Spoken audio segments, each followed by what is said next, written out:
saut d'obstacle. Le marquis est navré. C'est une fausse couche. Coiffée en jeune gars svelte en long peignoir, la petite marquise au fond de son boudoir reçoit ses visiteurs, le sourire à la bouche.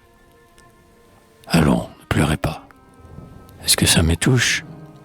Dit-elle, toute drôle, au duc de bon vouloir, qui, datant du roi Louis, croit être au désespoir. Pour un enfant lavé, vous voilà bien farouche. Il m'embêtait assez ce mot m'a mettre au jour. Puis les enfants, cher duc, c'est la mort de l'amour. Enfanter et nourrir, c'est écœurant. Parole. Et t'ont jamais l'idée à 20 ans d'accoucher? Aussi j'ai travaillé rageusement, en folle, cheval et saut d'obstacle. Et je l'ai décroché.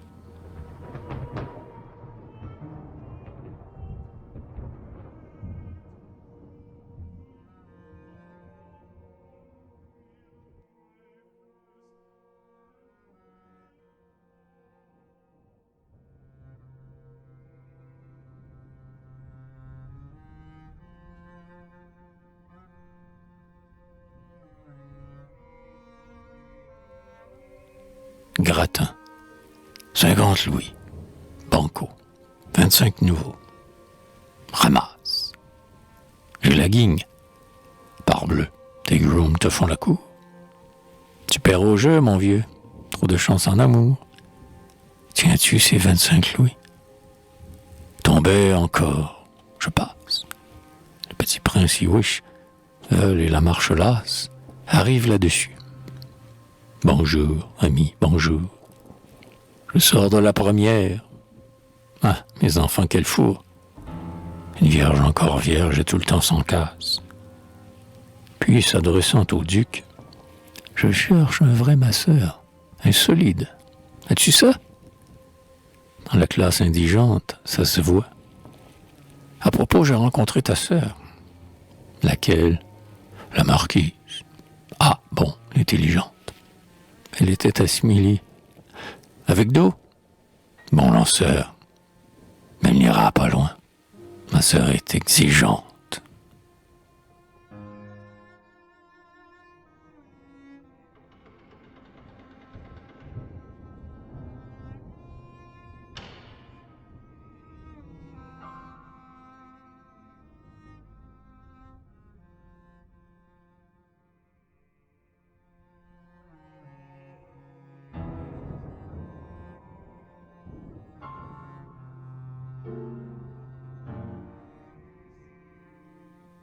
Little boy. La marquise entre. Et moi, charmante et garçonnière, la jaquette en drap noir, le cou frêle étranglé, dans le petit col droit, plastron blanc épinglé, d'or anglais, cheveux courts, rose à la boutonnière. Aussi dans l'assistance antique et minaudière, des potets aux chignons savamment crépelés. C'est tout un désarroi comique et désolé. Cette immérité d'enfant en prime sautière. Enfin, le gros orage éclate à l'unisson. Ma chère, tel costume est la honte des femmes, mais elle avec un air de gamin polisson. Je suis de votre avis. Mais qu'y faire, mesdames? Le marquis m'aime tel, et n'a pour moi de flamme que les jours où je suis habillé en garçon.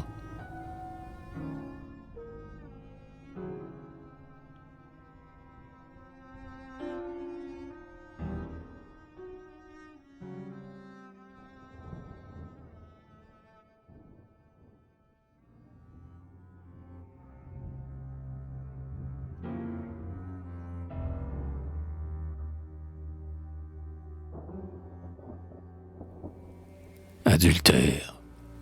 Et maintenant, monsieur, constatez l'adultère. La porte est enfoncée dans le restaurant, obscur, au volet clos, sentant l'ambre, attirant, comme une tiède alcôve, entre le commissaire.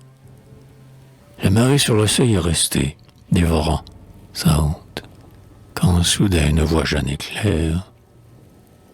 Constatez donc, monsieur. Et ne sachant que faire, Le seigneur à l'écharpe hésite en admirant, car les cheveux défaits, les lèvres ingénues, deux femmes aux yeux là, deux femmes demi-nues, causent, la coupe en main, sur un large divan. Une sueur au front, l'homme a rugi. Marquise. Et alors sur un ton d'impertinence exquise.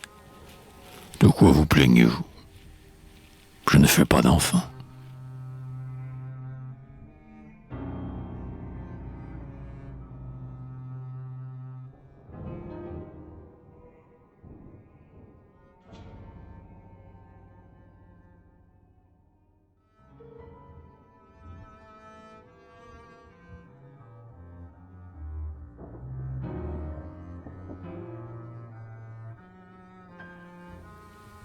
Villégiature. Je suis bien invité, mais la dèche est profonde. Le voyage n'est rien, mais ce sont tous les frais. Mais d'abord 30 louis chez Paul, 3 complets. C'est le moins pour 8 jours, mais en 20 la ronde. Chez Hazard et Doucet, pour boire au laquais. 2 louis à chacun d'eux, ils sont là tout un monde. C'est un gouffre, te dis-je, et je veux qu'on me tonde. Je te fais grâce encore du fretin des bouquets. Alors le frère aîné de l'air d'un chat qu'on fâche. 25 ans, mais c'est fort, l'aîné droit, la moustache, couleur de seigle mûr, les yeux, que voilà. On t'évite à Bérode où tu n'irais pas là. La fille a 18 ans. Eh bien, compromets-la, et de force au besoin. Sinon, tu n'es qu'un lâche.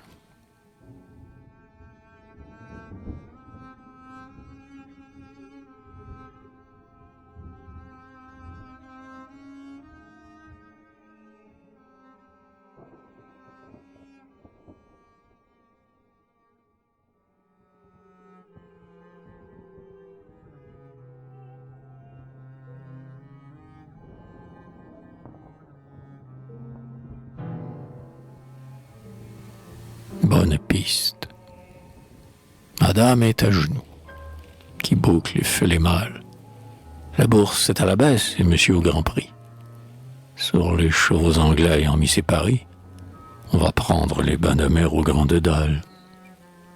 Un hameau de pêcheurs aux taudis noirs et sales, où l'on pourra dans l'ombre user les grands habits. Louis XVI de l'hiver et baigner les bébés. Monsieur, jamais nerveux, tord ses moustaches pâles. Quand tout à coup fixant sa femme aux yeux charmants, lourde pleure. Défais ça, vite, en 3 mouvements. Cours chez Rofumantel. Nous partons pour Deauville. Et cynique, envahi d'une rougeur fébrile, il lui montre annoncé dans les déplacements du sport Baron Hulot, Villa Marneffe, Trouville.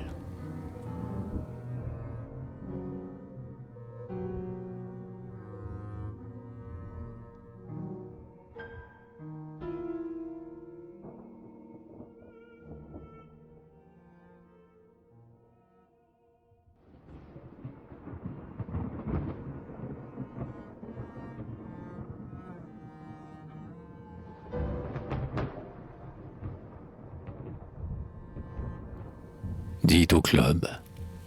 Ah, l'aventure est neuve et piquante. En décembre, je connais la comtesse, un front veiné d'azur, des yeux battus, fort beaux, l'aspect d'un fruit trop mûr, qui pourrit doucement avec des senteurs d'ambre. On m'avait prévenu. Te voilà nommé membre du cercle des passants, m'avait dit Jean, impur. C'est tout moi. Ah, vraiment? Si j'ai cette amie sûre. Bon, je la lâcherai pour sa femme de chambre. C'était assez coquet. Le mois a voulu passer. Je viens vous annoncer, cher, une impolitesse. J'ai vu par votre hôtel certains minois rosés, que j'ai mis en voiture. Enfin, dit la comtesse, vous avez de l'esprit. Moi, je suis la maîtresse d'Harry, votre cocher. Elle m'avait croisé.